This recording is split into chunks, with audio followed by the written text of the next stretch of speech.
Gaza crisis deepens as winter rains compound humanitarian catastrophe.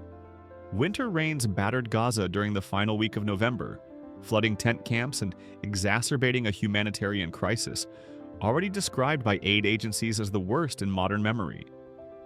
The downpour destroyed makeshift shelters housing displaced families, with the UN reporting that over 1.8 million people, nearly 80% of Gaza's population, now depend on emergency aid for survival. Israeli airstrikes continued sporadically despite calls for ceasefire, with the death toll surpassing 70,000, according to Gaza's health ministry. In Beirut's southern suburbs, an Israeli strike killed 5 people just days before Pope Leo's arrival, highlighting the fragility of any truce. The combination of military operations and natural disasters has overwhelmed humanitarian corridors, with aid trucks waiting days at border crossings.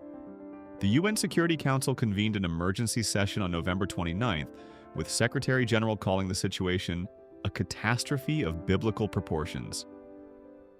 Aid organizations report that children are dying from preventable diseases as medical supplies dwindle and clean water remains scarce. The blockade has prevented reconstruction materials from entering, leaving families exposed to the elements. For the international community, Gaza represents a test of humanitarian principles and diplomatic resolve. How many more must suffer before effective action replaces endless debate? The winter ahead promises only more suffering for a population trapped between war and weather.